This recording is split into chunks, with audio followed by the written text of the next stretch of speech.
Dr. Tiller, you mentioned the need to develop region-specific energy crop solutions. What types of crops do you foresee that could be used across the country? I think it varies tremendously by region, and that's one of the reasons that the Sun Grant Initiative, which Dr. South alluded to earlier, is developed as a regional research approach to harnessing the land grant system in identifying what these specific advantages are region by region. So, for example, in the Southeast, if you look in, Senator Harkin mentioned too, the maps he's seen of projections for switchgrass and other dedicated energy crops. Because of the climate, the growing conditions, the infrastructure we have in place, I think in the Southeast we have tremendous comparative advantages in some dedicated energy crops like switchgrass, perhaps some others that are being examined as well, but similar in nature, the short rotation woody crops perhaps, hybrid poplars, other things like that. Forest biomass resources is certainly very important in the Southeast. As you move across the nation, the particular advantages change a little bit. So do the infrastructure requirements, the training and know-how to improve those entire systems of production. But I think that throughout the country, dedicated energy crops and forest crops specific to that region are going to be important. And a lot of, as far as whether it's camelina, Lescarella, Metaphome, who knows what these oilseed or other crops are going to be in the future. I think that we have a lot of research still to go to determine exactly specifically which crops are best suited to which regions. As we move forward as a Congress and try to come up with a national solution, do you feel like that we need to limit it to one region and one product, or do you think we need to be looking at all regions and different products as we look to educate our workforce for the future? I think it's very important that we look to all regions and try to identify specifically what those needs and advantages, comparative advantages are in those regions. I think that we need a fairly careful and thorough assessment to help guide those regional approaches, but I do think that we would do ourselves a disservice if we focus specifically on one region because the needs and the resources available are so diverse. This appears to me to be a very science-intensive undertaking that we're talking about. Are we doing a good enough job in K-12 preparing our workforce for the future, in your estimation? And leading from the K-12, do you feel like we ought to limit our help to just community colleges? Do you think we ought to be looking at land grant institutions, universities? Well, I think that one of our successes historically has been this very integrated, broad approach that we have to our educational system. I think it starts early and it continues on, and I think that all of the different approaches are a good fit for particular needs. I do think in the case especially of the future, as we look towards cellulosic biofuels, I think that the role that the land-grant universities and the post-secondary schools can play is tremendous.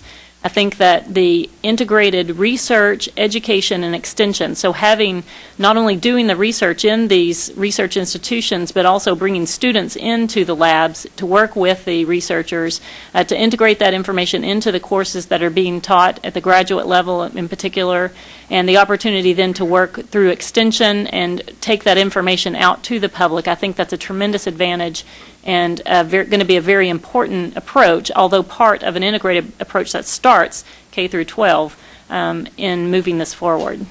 Looking back at K-12 just a little bit, I know there's programs in vocational education, Future Farmers of America, FFA. Do you know if they're starting to integrate this into their training?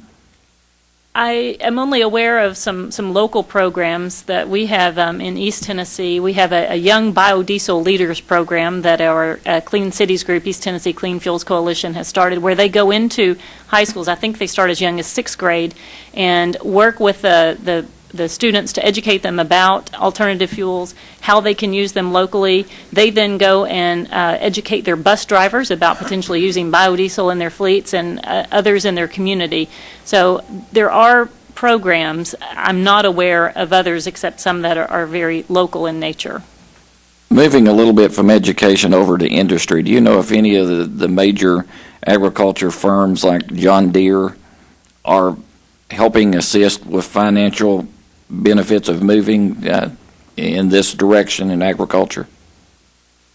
Certainly, agribusiness looks down the road and sees this as their future as well. And so, yes, I think that they are recognizing the opportunities that they have today to invest in this area and are looking for opportunities to do so.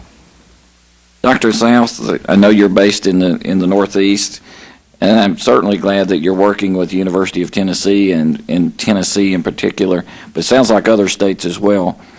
Why did you choose Tennessee? Why did you choose New York? And why are you looking across the country?